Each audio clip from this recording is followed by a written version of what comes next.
রাজা দক্ষের অহংকার আর কন্যা সতীর আত্মাভিমান। এই দ্বন্দ্বে সেদিন সময় থমকে গিয়েছিল। যজ্ঞসভায় সবাই স্তব্ধ, কারণ দক্ষের যজ্ঞকুণ্ডে জ্বলছিল সতীর দেহ। আকাশ কাঁপছিল, দেবতারা নীরব। স্বামীর অপমান সহ্য করতে না পেরে সতী ঝাঁপিয়ে পড়েছিলেন অগ্নিতে।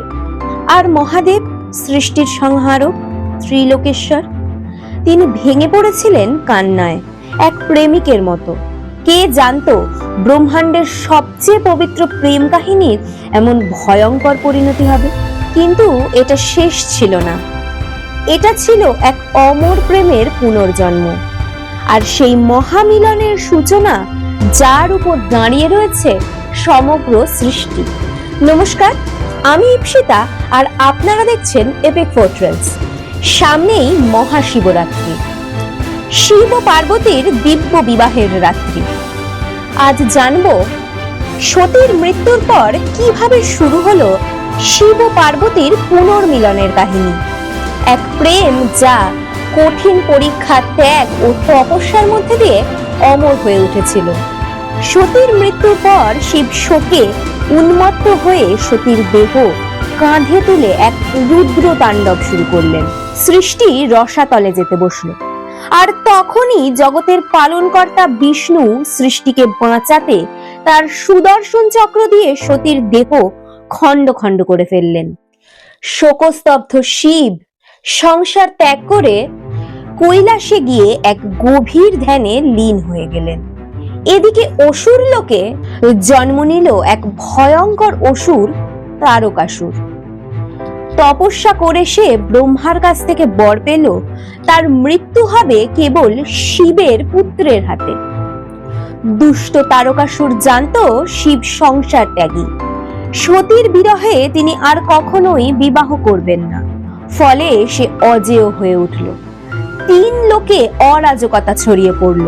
দেবতারা বুঝলেন শক্তির পুনর্জন্ম দরকার, কারণ শিব ও শক্তির মিলন ছাড়া সৃষ্টি টিকে থাকতে পারে না। এইবার দেবতারা এক চাল চাললেন। হিমালয়ের কোলে রাজা হিমবান ও রানী মেনকার ঘরে জন্ম নিলেন এক দিব্য কন্যা। সতীর পুনর্জন্ম হলো পার্বতী রূপে। শিশুকাল থেকেই তার মনে শিবের প্রতি অদ্ভুত টান। তিনি মাটি দিয়ে শিবলিঙ্গ গড়েন, ফুল দিয়ে সাজান, গুহায় বসে ধ্যান করেন। নারদ মুনি ভবিষ্যৎবাণী করলেন তার স্বামী হবে এক অদ্ভুত যোগী, ভস্মমণ্ডিত এক শ্মশানবাসী। কিন্তু তিনিই সৃষ্টির অধিপতি।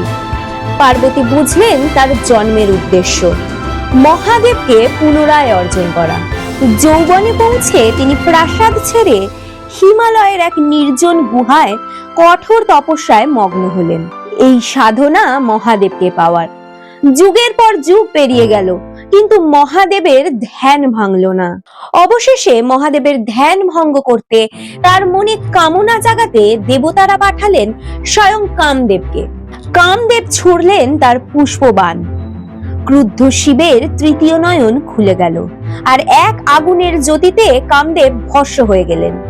কঠোর তপস্যায় যখন পার্বতীর জীবনী শক্তি প্রায় নিভে এসেছে, মহাদেব জানতে পারলেন কেউ তপস্যা করছে তাকে পাওয়ার জন্য। এবার তিনি স্বয়ং এলেন পার্বতীকে পরীক্ষা করতে। তিনি এক সন্ন্যাসীর বেশে পার্বতীর সামনে এলেন এবং নিজেই নিজের নিন্দা করতে শুরু করলেন। কিন্তু পার্বতী তার বিশ্বাসে অটল রইল। পার্বতীর এই অবিচল প্রেম ও উপলব্ধির সামনে শিবের ছদ্মবেশ আর টিকল না। শিব তার প্রকৃত রূপে প্রকাশিত হলেন এবং তাকে নিজের অর্ধাঙ্গিনী রূপে গ্রহণ করলেন। এরপর এলো বিয়ের সেই রাত, শিবরাত্রি। শিবের বরযাত্রী ছিল বড়ই অদ্ভুত। ভূত প্রেত নিয়ে গায়ে ভস্ম মেখে এক ভয়ানক মূর্তি নিয়ে বিয়ে করতে এলেন শিব। মাতা মেনকা এই দেখে ভয় কেঁপে উঠলেন। অবশেষে পার্বতীর প্রার্থনায় শিব এক সুন্দর বরের রূপ ধারণ করলেন। শিবের এই সর্বাঙ্গ সুন্দর রূপের নাম চন্দ্রশেখর। ব্রহ্মা বিবাহের মন্ত্রোচ্চারণ করলেন, বিষ্ণু করলেন কন্যাদান। শিব ও শক্তির মিলনে ব্রহ্মাণ্ড তার হারানো ভারসাম্য ফিরে পেল। আর এই ছিল পৃথিবীর প্রথম প্রেম বিবাহের এক রোমহর্ষক কাহিনী। আজও অগণিত মানুষ শিবরাত্রির পবিত্র রাতে মহাদেব ও পার্বতীর কাছে মনের মানুষকে পাওয়ার প্রার্থনা করে চলেছেন।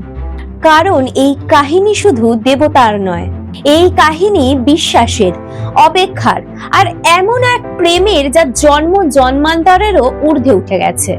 ভিডিওটি ভালো লাগলে চ্যানেলটি সাবস্ক্রাইব করে পাশে থাকবেন। নমস্কার।